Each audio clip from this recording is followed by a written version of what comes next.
Greetings, seekers after enlightenment. Yes, it's the Irish fellow. I'm trying to catch my breath because I took a hike up a hill that was a little bit taller than I thought, but I wanted to show you the view, and believe me, it was worth the climb. Well, brothers, as I've said before, I live in the brutal honesty regime. So, I am going to recount for you the events of this last week. And it was not a pleasant time by any stretch of the imagination. In fact, it almost killed me. But I feel obligated, and I want to give a special shout out to Joel Craig. I saw his video on depression this morning, and it did give me some solid advice. So I wanted to publicly say thank you. So I am here at what is now the former place of power. And you're probably saying, why would I say former? It's because the events of this week had quite a lot of psychological impact on me.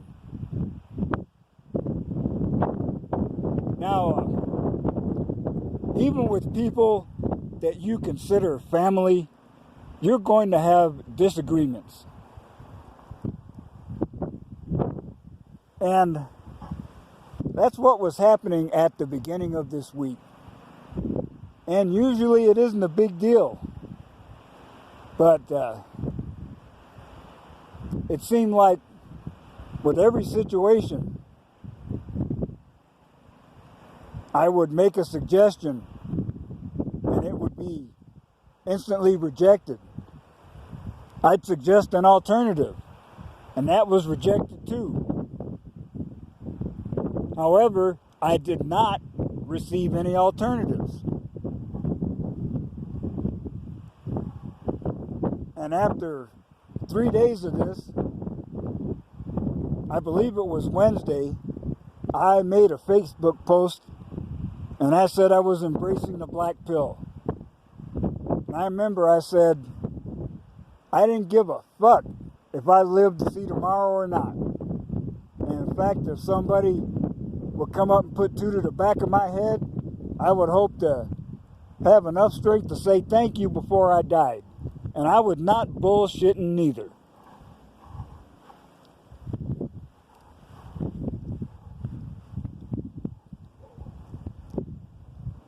I think the worst part of the whole thing was having my adopted sister turn against me.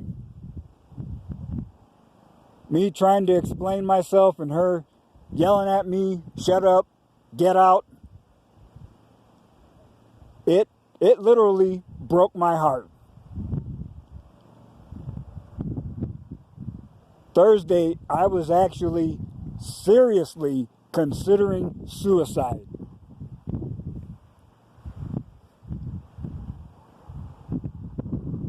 Now, where I'm living, they're storing my shotgun in the house. If I had had it, I just might have stuck it under my chin and pulled the trigger. If I had had sleeping pills, I might have taken the whole bottle. And the only reason I didn't take my truck and drive over to the dam, which is just a few miles from here, and drive right off it, was because I didn't want to waste a good truck. Now don't panic, brothers. I've gotten through that. I was in serious depression. And up here with no phone service, I couldn't call anybody. It made me feel very alone and vulnerable.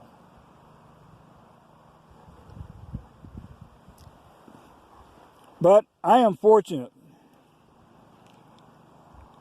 that I have immersed myself so deeply in red pill truth that it worked subconsciously.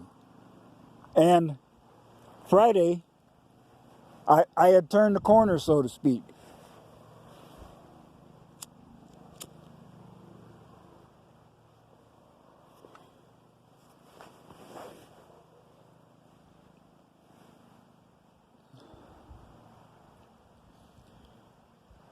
And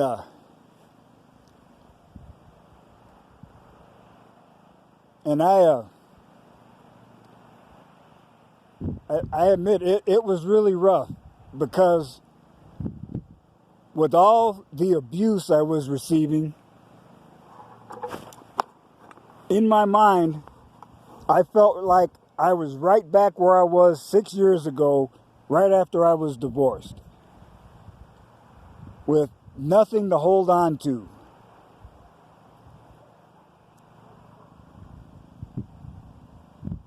All I could feel was anger, pain, and emptiness. And I decided I needed to withdraw. So that's what I'm doing. I'm still living here at the same place, but I stay to myself. When I go in the house, it's only to get a drink of water or to cook my own food. I don't talk to anybody. I have nothing to say to them. And I decided, well, it wasn't a matter of deciding, it's just sort of the way things have turned out. That if my former sister asked me where her brother is because she wants him back, I'll tell him, that persona that you knew as your brother died of a broken heart.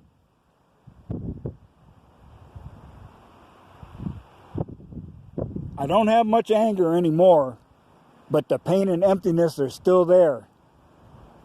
It seems like that's all I have left, so I'm going to embrace it. And, you know, even though this was such a great place to be, it isn't anymore. That spirit and that energy that I felt that made me be in such a hurry to get up here is completely gone. So now this is just a place to stay. I am working on the RV. It still needs a lot of repairs as far as the structure goes, but it does run and drive.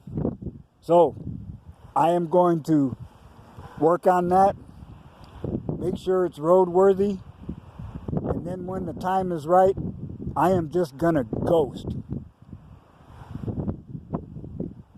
You have no obligation to people who show that they don't give a fuck about your mental well-being.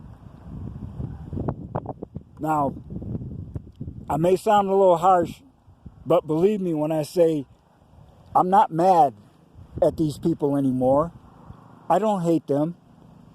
I just don't want anything to do with them anymore. Because I came so close to ending my life. And I am not going to put myself in a position of vulnerability again. Not for anybody.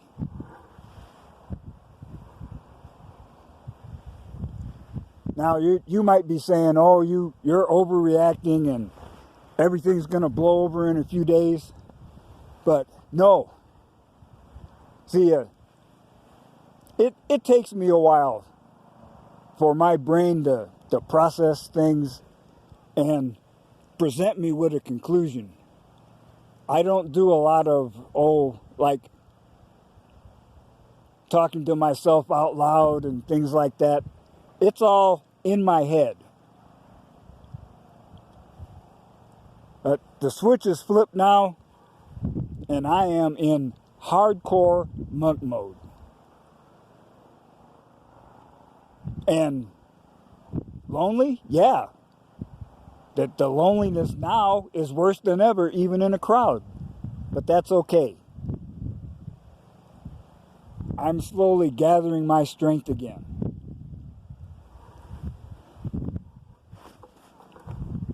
And I have to keep reminding myself that ultimately the only person you can rely on is yourself.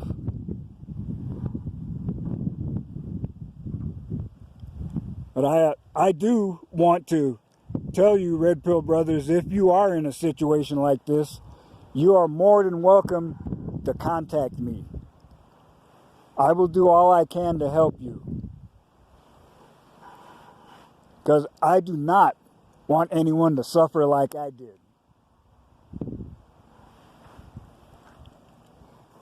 And my attitude is not sour grapes. It's not, fuck you and go deep throat a cactus. It's closing in on the absolute I don't give a fuck. You do your thing, I'll do mine. Stay the fuck away from me and we'll both be okay. Now, I gotta admit that with the current situation, it's gonna be rough. But the one thing that's keeping me going is the fact that now I've got a place to stay and now I can be mobile. If people really piss me off, I can just ghost and you will never see me again. And both of our lives will be better for that. Do not think that I'm saying this because I'm abandoning my Red Pill brothers. No, never.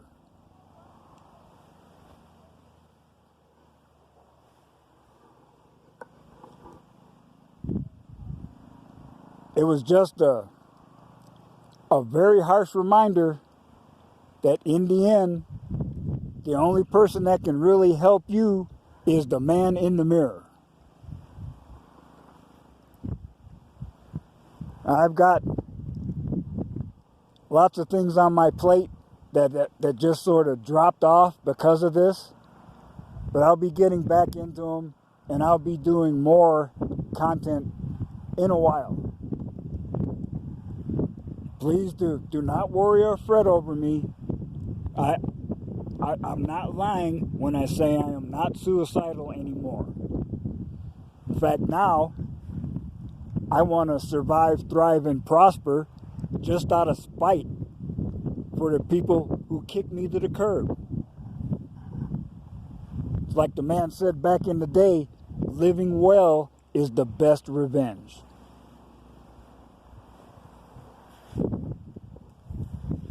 So I think I'm done babbling. But before I go, I wanted to do a little pan here so you can see some of the view. It is a really nice country. And I tell you, I'd love to be able to build a house somewhere in the hills like this.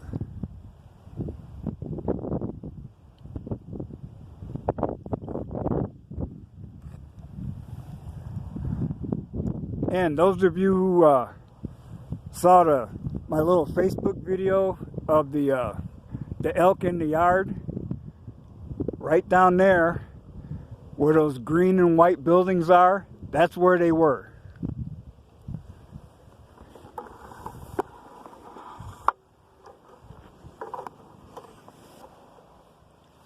So, brothers,